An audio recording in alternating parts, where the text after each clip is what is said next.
Alright guys, so welcome to part 2 of rebuilding this 91 GMC Sierra that we got behind me right now. So in this video, if you didn't see part 1, go ahead and go watch that, but this is part 2. So in this video we're going to go ahead and show you guys exactly step by step how to remove these motors. By these motors I mean the OBS platform and the 4.3, which is a V6, and a 5.7 350, which is a V8. Okay, these motors are exactly the same, the connections are the same. There's little differences, but nothing major. Okay, let's get to the video. Okay guys, so starting off this video, I did want to mention that I had a little bit of time on my hands and I forgot to record, but I took off the radiator, I took off the fenders, I took off the hood, I took off one of the doors, but I will show you guys exactly where all the bolts went, where everything had to disconnect to take off. And then I did go ahead and take off the ECM from the inside, which we'll show you guys here in a bit where it's located and where all the different connections go. Hey guys, so we're gonna show you guys here real quick where the ECM is located. So you take this glove box out, and right behind it there's a panel. There's 2 bolts that go onto it, 1 and then 2 right here, and then this comes out. Anyways, this is the computer, this is the ECM. Okay, this is the membrane of the truck. This one is from our project truck, which is for the 4.3. so this computer is going to stay with the motor. So the 350 motor right in our donor truck also has an ECM. We're going to grab that. And why we are replacing these is because this one for the 4.3 is meant for 6 cylinders. Okay, the 351 is meant for 8. So we want to make sure that our engine is running right, and we want to make sure that our engine is running off all 8 cylinders. Okay, so let me show you guys real quick where this goes. So these 2 connections, okay, come in through here. These 2 right here are the ones that go right here to the ECM right here. Okay, now this little red one just stays here, but because of this harness. So this connection is the one that goes here to this one. Okay, now we got this other connection right here. This connection goes to this one right here. Okay, we're just letting these hang in here. And then we have these 2 connections right here. These are probably the toughest ones to get out, but they're for these right here. Okay, so these 2, and then we just leave them like that. That's the top, that's the bottom. So when we come back in, there's the top, that's the bottom. Okay, this connection is not really nothing, it's just topped off, so this doesn't really have anything to do. So yeah, that's what we're disconnecting. And then right here, right under the firewall, we're going to show you guys real quick. Right there, there's the connection right there. Let me see if I can. Yeah, so that connection right there comes out to the front. So all of this goes out to the front through that little hole right there. Let's show you guys where this is on the other side, so that way you guys know where to take it out.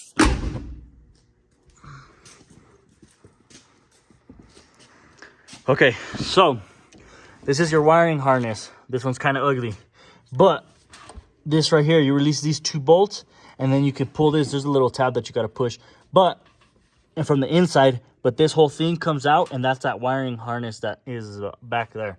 And then, well, you just continue, and that stays with the motor, right? And then we're going to show you guys on this side too, which is something that I've seen a lot of people make the mistake of, which is this connection for your fuse box right here. Okay, so this connection, right, you have a few tabs right here and on the other side, and this connection stays with the motor. I've seen people cut these wires right here and try to redo them with the connection of the 4.3 when they're putting in a V8, which is, I don't know why they do that if these connections are exactly the same. So this connection stays. All these connections that are on this main harness, they all stay with the motor. Okay, we'll show you guys here in a little bit with 350 to show you guys that what we actually did. Okay guys, so this is the 350 that's already out of that donor truck, which is a Chevy. This is the 350 SS right here. So we're going to kind of show you guys what connections we're talking about that stays with the truck. I know the wiring harness is a little crazy right now, and it's kind of hard to know what actually is here and what isn't. But this connection right here is that connection that we showed you guys at the beginning. So these two connections, this red one, this one, and that's that one that's just covered off, and then these two. This one's the one that goes on the interior of the truck, which goes behind the glove box. So as you see, right, they stay with the motor. This is that little piece that I was telling you guys about right here. This motor does run. If you didn't see part 1, go ahead and watch part 1. We'll show you guys where we got this 350 running before we took it out and the process of taking it out. Okay, and then other than that, you are going to need the motor mounts. Okay, the motor mounts we do got to replace. So those are the main questions that people ask about these motor swaps, and I know there's not a lot of information about these motor swaps on YouTube. So we're going to go ahead and take that 4.3 out. So on this driver's side, I want to show you guys what we do have to take off to get this motor out. So first things first is going to be the wiring harness. That's how I like to start. So this connection right here is for your fuse box. This goes down there. Okay, these two connections right here go down into the wiring harness. This right here's a little connection. It's just a vacuum. You can just pop that out, and that goes down there with the wiring harness. Okay, anything else right here? So this goes with the motor. There's 3 bolts, 1, 2, and then there's one back here that's kind of hidden. This connection comes off because it stays with the truck. Okay, and if you guys can see that main wiring harness that I was talking about comes through down here. It's not hard, but it's kind of tight in there to get that out. Okay, something else is this connection right here that goes to the wiper blades. That's a wiper blade motor. That connection does have to get released, and then here we have to release these 2 lines, this one and this one, that go to the power steering pump. Those lines do have to get disconnected. You can just put a pan down there and let them leak out. And then I think on this side we should be done. We're going to take this filter off right here, and if you see right here, this is for your throttle. There's like a little clips right here that if you see, you gotta kind of, with some needle noses, grab them and push them in. That way you can get this off. There is this little clip right here. If you can see, if you got a little screwdriver or something, you get this little clip out right here that I'm rotating right here. You get this little clip out and it pops right off, and that stays with the truck. Okay. Let's see on this other side. Let me go ahead and go around. So on this other side, we take the battery off. We do take the reservoir off. There's 3 bolts, 2 bolts actually, 1, 2, and then it has like this little pin right here, this little sleeve that goes right in there, and then this just comes right off once you release the radiator. It's just this hose right here, and this slides right out.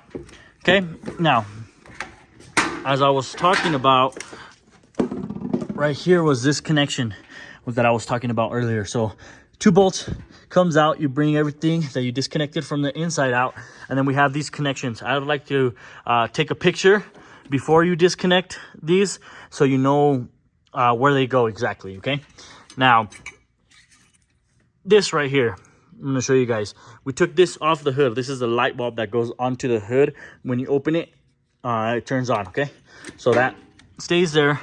Now this truck has wiring going all over the place, so we're going to keep what we need, and what we don't need is going away. Okay, now this hose right here is for your heater core. Okay, you can either disconnect it from right here, right in the motor, or you can disconnect it right here. I don't know if you can see that. Should be like a 7, or with the screwdriver you'll be able to disconnect it right there and pull this hose out. Okay, now these go straight to the alternator, so you can take this bolt out, and then you can remove your, sorry, not alternator, to the starter.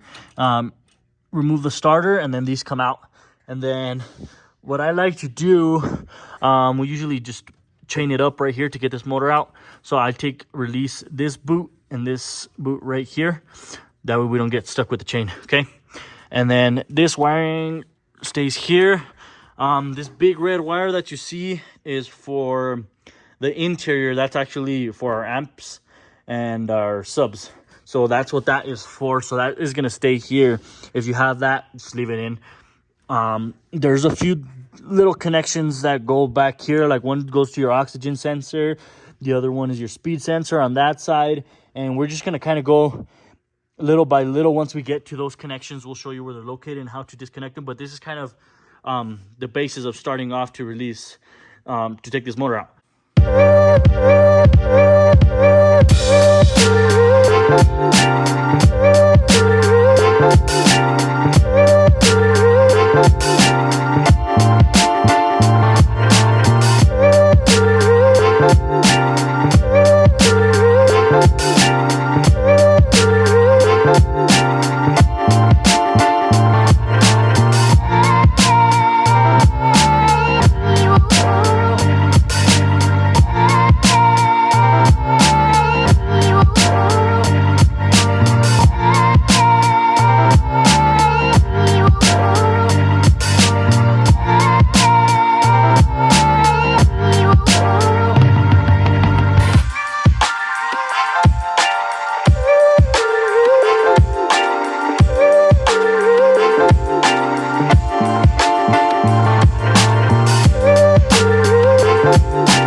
Have to release this shifter, so just don't bolt it like this if you twist it. So right here it just has 4 bolts. These ones are screws, these 2 are screws, and the 2 are back are bolts, and then this comes off.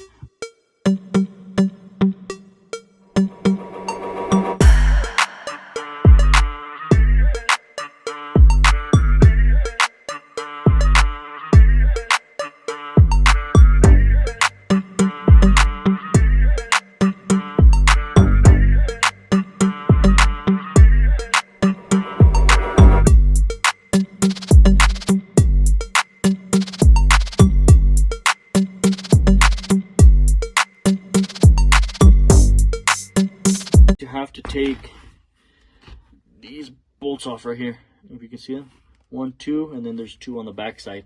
So we have to take that out, that way we can get this transmission out. Okay guys, so we did go ahead and remove those bolts. They're 10 millimeters. There's 2 here and then 2 in the back, and then this comes out right here. You see, this is how it looks inside. You see that little boot is kind of broken, so we're gonna have to, you can see right there, that boot is broken.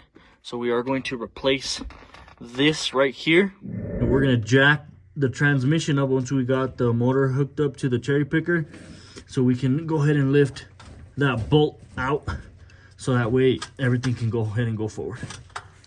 Okay guys, so we took the radiator support off. We left the wiring harness disconnected just so it's out of our way. So this is the space that gives us. So we are going to take this motor out with the transmission. Everything is disconnected. What you do have to disconnect from the transmission is a drive shaft. You have to disconnect the exhaust from down there. You have to disconnect the speed sensor, oxygen sensor, and a ground wire, and the transcoolant lines.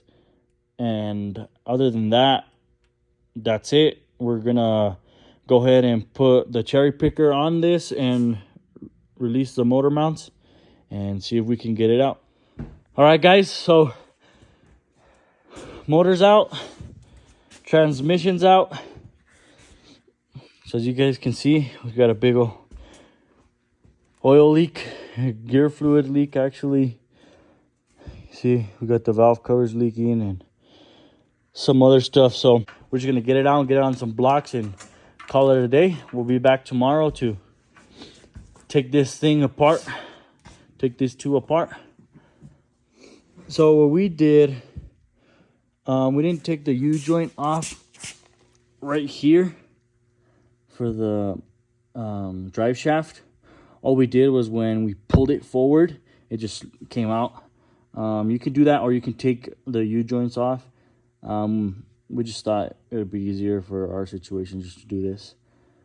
And then, so I showed you guys the shifter needs to come out to give it space to go forward. Something that is really hidden when you're taking this motor out, it's going to be these two lines right here. One, and these are for the fuel lines. Two. So that's the process of taking this 4.3 out with the transmission. Hope you guys liked how we kind of got into detail of removing this motor and with the transmission.